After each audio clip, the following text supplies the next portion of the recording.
refusing to fence because this person is a man and I am a woman and this is a women's tournament. Apparently, you're a bigot now if you're a woman and don't want to fence a biological male.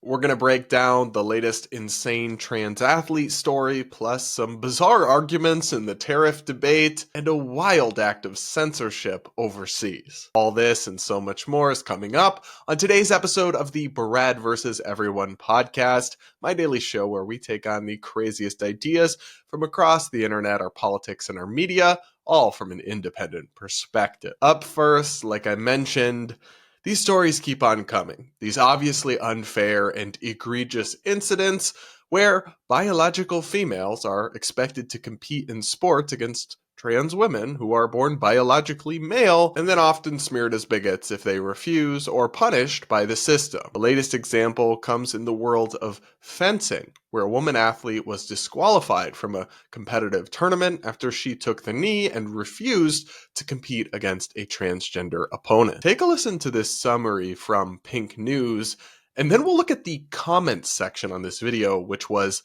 absolutely unhinged. A female fencer has been disqualified after refusing to compete against a transgender athlete. In a viral video posted by the Independent Council on Women's Sports to X on April 2nd, fencer Stephanie Turner kneeled down, signaling her refusal to play Redmond Sullivan. According to Fox News, Turner allegedly told the referee, "This is a women's tournament, and I will not fence this individual." She then clarified to Sullivan that while she respected her, she would not participate in the match. USA Fencing confirmed in a statement to Newsweek that Turner had been disqualified as a result of the incident. In a statement, they said that as per regulations of the International Fencing Federation, a fencer is not permitted to refuse to fence another properly entered fencer for any reason. However, the organization emphasized that her disqualification wasn't related to any personal statement. Turner explained to Fox News Digital that her decision stemmed from recognizing Sullivan's name from an article about her transferring from the male to female fencing team at Wagner College. According to USA Fencing's transgender policy from 2023, athletes being treated with testosterone suppression medication for the purposes of USA Fencing sanctioned competitions may continue to compete in men's events, but may only compete in women's events after completing 1 calendar year, 12 months of testosterone suppression treatment. So when I saw this story, like a sane, rational human being, my first thought was, wow, I feel bad for this woman, or I can't believe that fencing still has these strange rules. It's 2025. Get with the program. But apparently a lot of people's first thought was that the woman who took the knee was the problem. Seriously, that's what the comments said. Take a listen to a couple of these. Me when I'm bad at fencing and am scared of losing. Skill issue, LOL. Me when I'm awful at fencing and afraid to lose. Fencing is a commonly co-ed sport. This is just someone who didn't want to lose and saw an easy way out to get some attention. Stephanie Turner sucks at fencing. That's right. They're actually blaming the female athlete because she was competing in a women's competition. And to be clear, in fencing, they do sometimes have co-ed or open competitions, but that wasn't what this was. Obviously, it would be unreasonable if Stephanie Turner had entered in a co-ed competition, then refused to compete against a biological male. Like, you played yourself in that scenario, but that wasn't what happened here. She went into a female athletic competition and then was expected to compete against a biological male in a sport that directly relies on speed, strength, and agility, and a whole host of other attributes that, guess what, are different between males and females in a way that makes it not fair and potentially not safe in some ways and some contexts for the sexes to compete against each other. At the very least, it's not what she agreed to when she signed up to compete in the female competition. But USA Fencing, the organization that governs fencing as an athletic competition in America, stands by this and stands by their policy that allows people to compete in the women's division even if they're born biologically male, because they say they care most about inclusivity. We understand that the conversation on equity and inclusion pertaining to transgender participation in sport is evolving, USA Fencing said in a statement, adding that the organization will always err on the side of inclusion, and we're committed to amending the policy as more relevant, evidence-based research emerges or as policy changes take effect in the wider Olympic and Paralympic movement. First, you'll see later that they do not, in fact, keep up with and follow the research, because the research on this is actually quite clear. But more importantly, we will always err on the side of inclusion. What?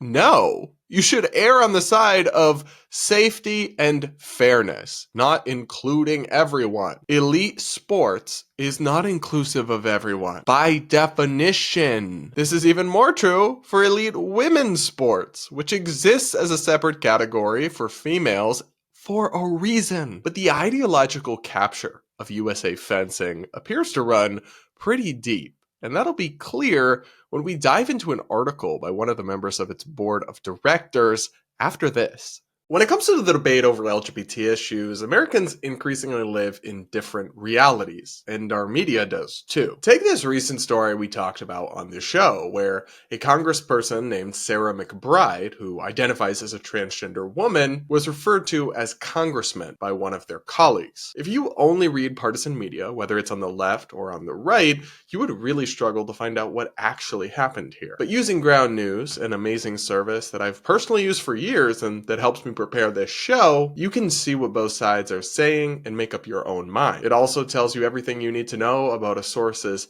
bias, factuality, and ownership. Back to this particular story, well, on the left, look at CNN's headline. Out of order, hearing abruptly ends after GOP lawmaker misgenders Congresswoman. Meanwhile, over on the right, The Blaze covered the story like this. Democrat melts down after cross-dressing comrade called Mr. during House hearing. That's quite the difference. And on Ground News, you can see over 150 different headlines all describing this same story, which is a great example of why Ground News is a better way to consume the news, because everything you need to know is all in one place. What's more, using Ground News, you can get a neutral summary of the story, see how both sides are framing it, see who's covering it and who isn't, and most importantly, use your critical thinking skills to make up your own mind. I already knew media bias was bad, but using Ground News has really helped me see through it and bring you a fair and balanced show. You can get the same plan that I use, which is the Vantage subscription, if you sign up through the link on screen, ground.news/Brad, or use the QR code to get 40% off unlimited access, which comes out to just about $5 a month. This exclusive discount is available through this link, so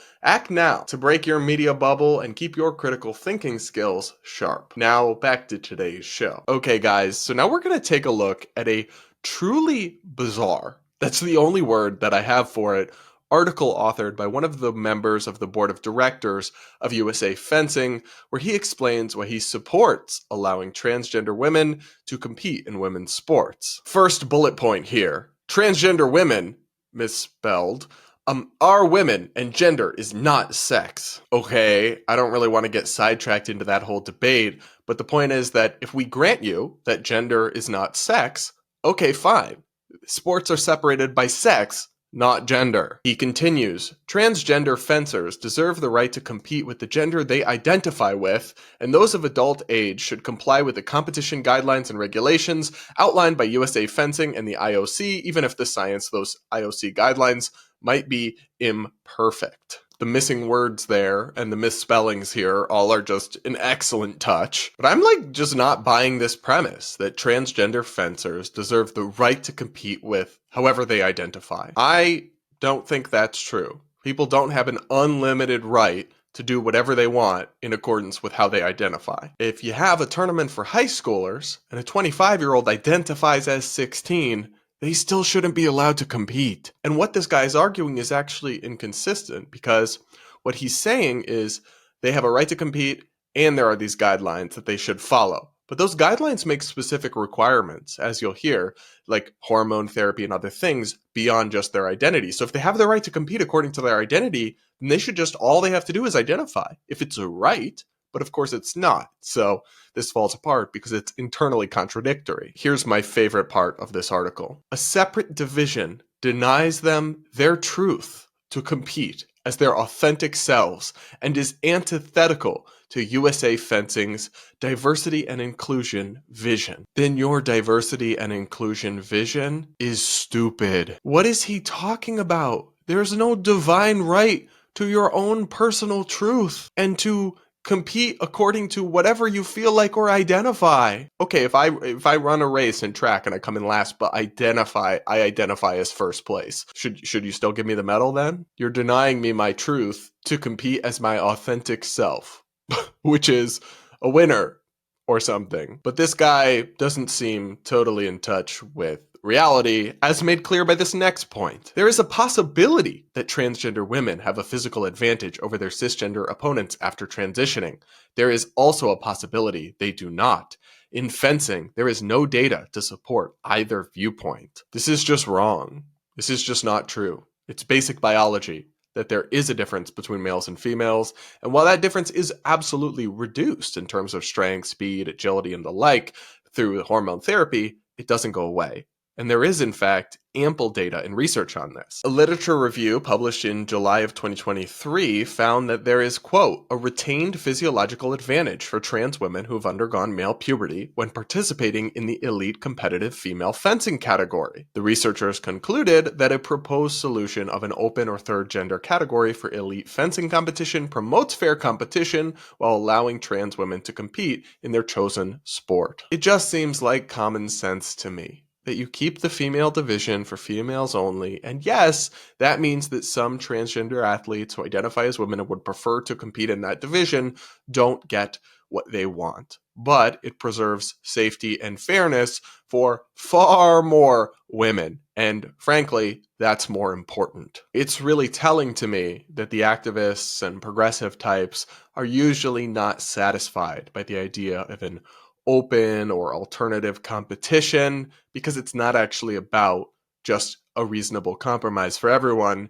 It's about domination. It's about them having their ideology imposed, their view that denies the reality of sex and biology, and just force it upon everyone else. Their feelings come first. But this young woman, Stephanie, did not go along with that. Here's a clip from her speaking on Fox News about her experience. Initially, I told them that I was refusing to fence because this person is a man and I am a woman, and this is a women's tournament, and I refuse to fence on principle. And then later, right after this, we see your opponent comes over. What did you say to your opponent at that point? My opponent was a little bit confused, thinking that I was maybe hurt, and I said, no, I am refusing to fence you because I'm a woman and you are a man.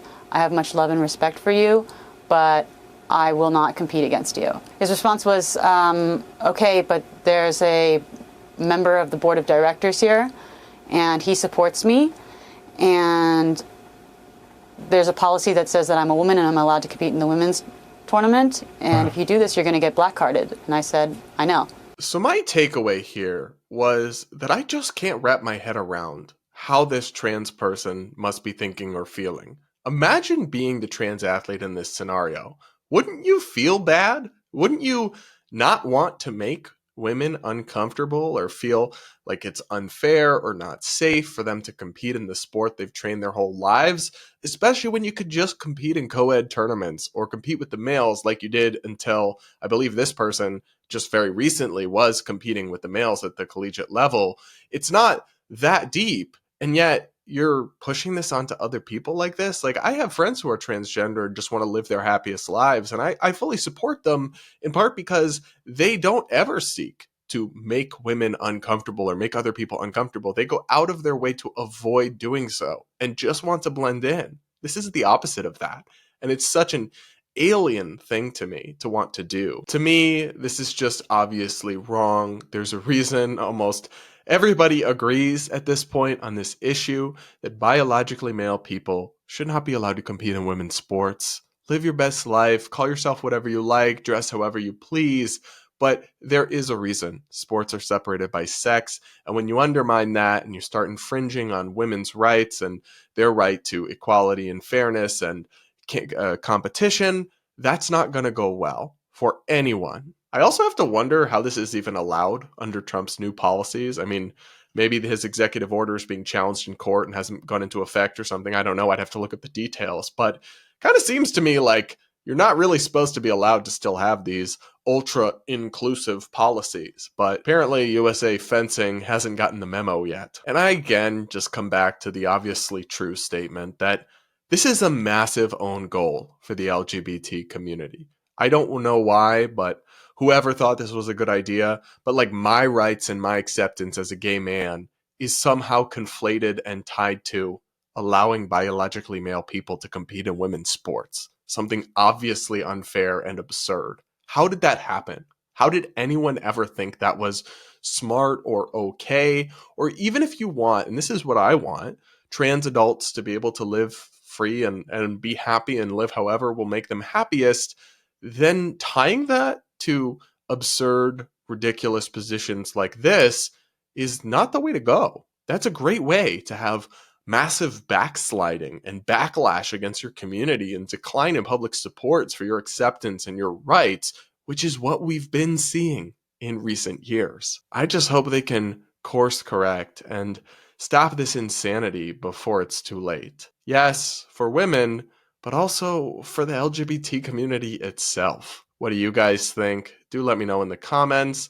And please do consider hitting that like button or making sure you're subscribed if you aren't yet. Up next, this right-wing YouTuber is making a bizarre defense of Trump's tariffs. Jeremy, aka The Quartering, is going viral right now because he posted a video and a since viral tweet defending Trump's massive tariff rollout and unfortunately made not the best argument, in my view. Here's a clip of him. Donald Trump is 110% correct to go to war over these tariffs. I'm going to explain why. These things that are being affected by the tariffs are largely things you do not need. They are things you want. Again, outside of the people living off their 401ks and retirement, I still believe that, and I believe very strongly that these negotiations will happen quickly. Now, he expanded on this viewpoint in a tweet that has since gone viral and been brutally mocked. He wrote, "You do not need the new iPad. You do not need the new cell phone. You do not need the new video game console. You want them." There is a big difference. And if you look at the people whining about the tariffs, I challenge you to ask them how their lives have been affected in any way. So, Jeremy, I'm going to hold your hand when I say this, but if you want to argue for Trump's tariffs, this has to be the worst possible way to do it. You're basically saying, you don't need nice things. You don't need electronics and accessories, and shut up and deal with it, plebs. You don't need to have the kind of things that you want. It almost reminds me of like the climate change lefties when they're like, you don't need this high standard of living. You will eat the bugs. You will live in the pod. We have to in order because Greta says so. How dare you? Like, no, thank you. It's also all rooted in a just obviously false premise that the only things affected by tariffs are like luxury electronics. That's not remotely true. Groceries, clothing, materials for building homes and roads, basically almost everything is going to be affected if these widespread tariffs remain in place, unless they're withdrawn as some part of a negotiation. If they actually go into effect across everything in all these countries at such high rates, lots of things are going to get more expensive. And it's not just going to be iPads and iPhones. But even if it was, people actually do deserve nice things. And I'm sorry, but it comes off as incredibly out of touch for very successful content creators who will be able to afford all of these things regardless to tell people, you don't actually need those nice things you want. Suck it up, buttercup. Really? That's what y'all are going with. That's it. I was also frustrated by the Quartering's video because he also just like said things that were not true. Take a listen to this second clip. I think Canadians are great people. I think that a 300% tariff on American dairy products is a little high. Why does that have to be America versus Canada? I know the Canadian people who watch my videos don't care about that 300% tariff. I know they didn't vote for it. They didn't place it. So why would I have any issue with Canadians? That should be I mean, that's ridiculous, right? Anybody defending that is just doing so from a intellectually dishonest position. So it's a little bit funny to accuse others of taking an intellectually dishonest position when you just repeatedly made a completely factually false claim. There are no 300% tariffs on dairy imported to Canada from the US. That's not a thing. I know Trump says it and you just repeat it, I guess. It's not true. It's been repeatedly fact-checked. As fact-checkers at the Dispatch pointed out, Canadian importers of U.S. dairy products are not paying tariffs of 250% or more. In fact, for most dairy products shipped from the U.S. to Canada, the effective tariff rate is 0. Though additional trade restrictions come attached to that arrangement. Basically, the US is allowed to import up to a certain quota of dairy products into Canada at effectively no tariff. But if you were to reach that quota, then a super high tariff rate would kick in. That's 250 to 300%, which is where they get this claim from. But that quota is set so high that nobody ever gets to that tariff rate. It doesn't happen. We don't even come close. We actually have a similar system in reverse already in place on Canada. And all of this was negotiated by Trump in his first term. Other than that, though, Jeremy, great stuff. I really feel like it's not too much to ask that if people want to defend Trump's tariffs, so be it. But don't tell us to just accept not having nice things and check your facts first. Am I asking too much, guys? Let me know. Up next, this TikTok influencer was jailed for making fun of Jesus? Take a listen to this wild story summarized by Dylan Page. A TikToker has just been sentenced to almost 3 years in prison for telling Jesus to get a haircut. Ratu Talisha is a transgender TikToker from Indonesia who roughly has 450,000 followers. In October last year, Ratu was on a live stream when a viewer commented, "Get a haircut to appear more masculine." In response to the person, Ratu held up a picture of Jesus and said, "You should not look like a woman. You should cut your hair so that you will look like his father," referring to the person who commented. Now, this sentence led to huge backlash, and 5 separate Christian groups filed complaints accusing Ratu of blasphemy and hate speech against Christianity. Fast forward to today in court, the TikToker was found guilty for spreading hatred under their online hate speech laws, and subsequently was fined 100 million rupiah and sentenced to almost 3 years in prison. The court said that Ratu's comments could disrupt public order and religious harmony in the country, and then was charged for committing blasphemy. Human rights groups Amnesty International described it as a shocking attack on Ratu's freedom of expression. So the question is, what do you guys think? Was this decision fair or not? So this is real. It's been reported by newspapers like The Mirror that Indonesia actually locked up a transgender influencer for poking fun at Jesus. Although, when I hear what was said, I actually don't even think it was meant to mock Jesus. I think it was meant to mock the people that think men can't have long hair. But regardless, that's dystopian. That's insane. That is an egregious act of censorship and an obvious violation of human rights. I believe in religious freedom, absolutely. So people should be free to believe and practice whatever they want, but you don't have the freedom from anybody questioning or making fun of your beliefs.